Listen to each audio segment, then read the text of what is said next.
प्यारे बच्चों, आज कक्षा 12 की तीसरे लेक्चर में आप सबका स्वागत है। आज हम आपको कविता की अगली पंक्तियों की व्याख्या आपके सम्मुख प्रस्तुत कर रहे हैं।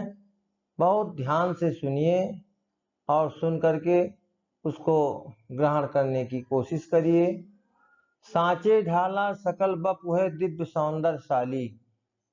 आगे पवन दूतिका से राधा जी कह रहे हैं कि हे पवन दूतिका, जब तुम श्री कृष्ण के पास पहुंचोगी और उन्हें देखोगी तो तुमको ऐसा प्रतीत होगा मानो जैसे सांचे ढाला सकल बपु है दिव्य सौंदर्यशाली। उनका संपूर्ण शरीर किसी सांचे में ढाल दिया गया हो, ऐसी अलौकिकता भरी सुंदरता उसमें दिखाई पड़ेगी। सत पुष्पों सी सुरभ उनकी प्राण संपोषिका है और सुंदर सुंदर पुष्पों की जो सुगंध है वही श्री कृष्ण के प्राणों का पालन पोषण करने वाली है। दोनों कंधे वृषभ वर्षे हैं और उनके दोनों कंधे श्रेष्ठ बैल के कंधे के समान सुंदर हैं, बहुत ही शोभायमान दिखाई देंगे तुमको।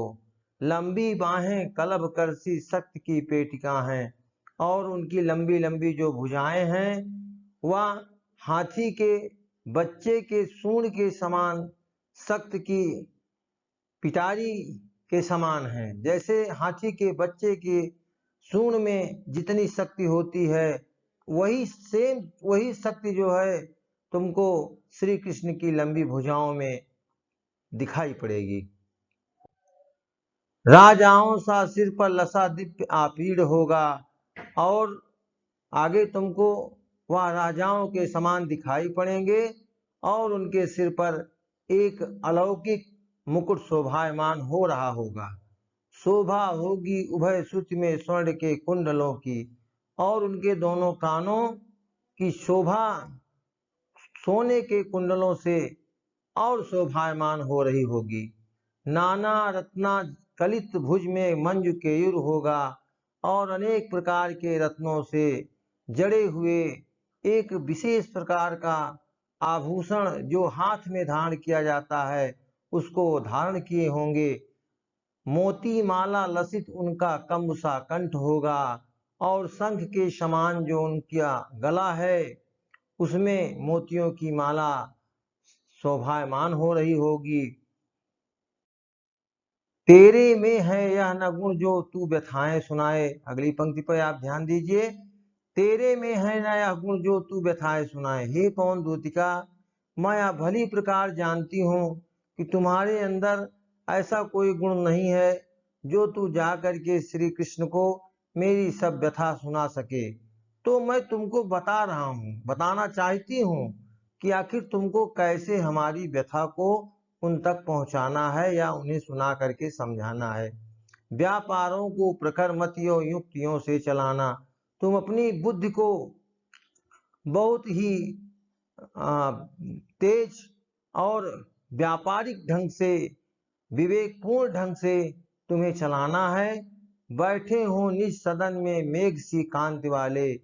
हमारे श्री कृष्ण जिस घर में बादल के समान कांति वाले जो हैं बैठे हों तो चित्रों को इस भवन के ध्यान से देख जाना और उस घर में जो बहुत सारे चित्र लगे हों उन चित्रों को एक बार तुम ध्यान पूर्वक देखना और उसके पश्चात जो चित्रों में विरह विधुरा का मिले कोई चित्र, अगर उन चित्रों के मध्य तुमको कोई विरहिणी का चित्र दिखाई देता है तो हे पवन दूतिका, जाके निकट उसको भाव से यूं हिलाना।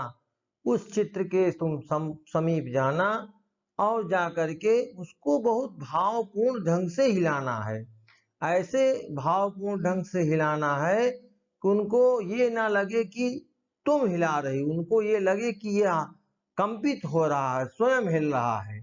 प्यारे होके चकित जिससे चित्र की ओर देखें, जिससे हमारे प्यारे श्री कृष्ण चकित भाव से उस चित्र की ओर आकर्षित होकर के और उस चित्र को देखने लगे। आशा है यो सूरत उनको हो सकेगी हमारी। मैं पूरे विश्वास के साथ, पूरी आशा के साथ, आशान्वित भाव के साथ मैं यह कहती हूँ कि निश्चित रूप से उस चित्र को देखने के पश्चात उनको इस विरहिणी राधा की अवश्य याद आ जाएगी। अगली पंक्ति पे ध्यान दीजिए। जो कोई भी इस सदन में चित्र उद्यान का हो, अगर उनके घर में कोई बगीचे का चित्र तुमको दिखाई पड़े और हो प्राणी विपुल उसमें घूमते बावले से, और उन्हीं चित्रों के में बहुत सारे प्राणी आकुल व्याकुल हो करके पागलों के समान घूमते हुए दिखाई पड़ रहे हों, तो जाके सन्निकट उसके और हिला के उसे भी, तुम उस चित्र के भी समीप जाना और उसको भी हिला करके देवात्मा को सूरत ब्रज के व्याकुलों की कराना। जो देवात्मा स्वरूप भगवान श्री कृष्ण हैं, उनको संपूर्ण ब्रज के जो वासी उनके चले जाने के पश्चात आज उनके लिए, उनके दर्शन के लिए इतने आकुल व्याकुल हैं, उनकी याद, उनकी सुधि तुम उनको करा देना। आगे की पंक्ति काव्य की जो है उस पर ध्यान दीजिए। कोई प्यारा कुसुम कुमला गेह में जो पड़ा हो, अगर उनके घर में कोई मुरझाया हुआ पुष्प कहीं किसी कोने में पड़ा दिखाई पड़े, तो प्यारे के चरण पर ला डाल देना उसी को। तुम जाना और अपने तेज प्रभाव से धीरे धीरे उस कुमलाए हुए पुष्प को ला करके श्री कृष्ण के चरणों में रख देना। यों देना ये कौन बतला फूल सी एक बाला, और उस मुरझाए हुए पुष्प के द्वारा श्री कृष्ण को यह विदित कराना, यह बताने कि तुम कोशिश करना किसी फूल के समान वो राधा जो फूल सी है, जिसको तुम छोड़ करके चले आए हो, आज वो भी तुम्हारे बिना बिल्कुल जो है मुरझाने की स्थिति में आ गई है, या उसका भी संपूर्ण शरीर कुम्हला गया है। मलाना हो कमल पग को चूमना चाहती है, और मलिन मुख वाली वह राधा तुम्हारे कमलों चरणों को चूमना चाहती है, अर्थात कमलों चरणों का स्पर्श करना चाहती है, उसका दर्शन चाहती है।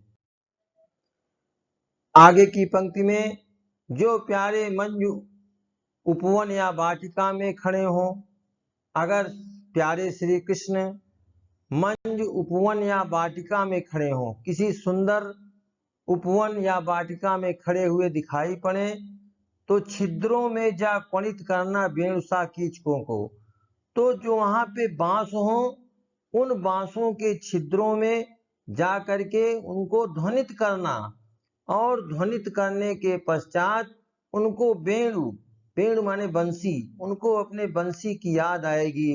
किसी प्रकार मैं ब्रज की धरती पर जब बंसी को बजाता था, तो संपूर्ण ब्रज की गोपांगनाएं और साथ में राधा भी खिंची चली आती थी। यों होगी सूरत उनको सर्व गोपांगना की। निश्चित रूप से उनको ज्यों ही बंसी की धुन सुनाई पड़ेगी तुम्हारे द्वारा, उनको सभी गोपियों की याद आ जाएगी। जो है बंसी श्रवण रुच से दीर्घ उत्कंठ होती, जो बंसी उनके रुचिकर कानों को सुनाई पड़ती है, और जिसको सुनने के बाद उत्कंठा और बढ़ जाती है। धन्यवाद। अगले व्याख्यान में हम कल फिर आगे की काव्य पंक्तियों की व्याख्या आप सबके सामने प्रस्तुत करेंगे। तब तक बच्चों एक बार इसको ध्यान से आप सब लोग सुन लीजिएगा। सुन करके जहाँ जो भी नहीं समझ में आता है आप कमेंट के माध्यम से भी बता सकते हैं, या हमें फ़ोन के द्वारा हमसे पूछ सकते हैं। लेकिन हमें आशा करते हैं कि आप इस वीडियो को अवश्य सुनेंगे और इसकी व्याख्या को समझने का प्रयास करेंगे। एक बार पुनः धन्यवाद।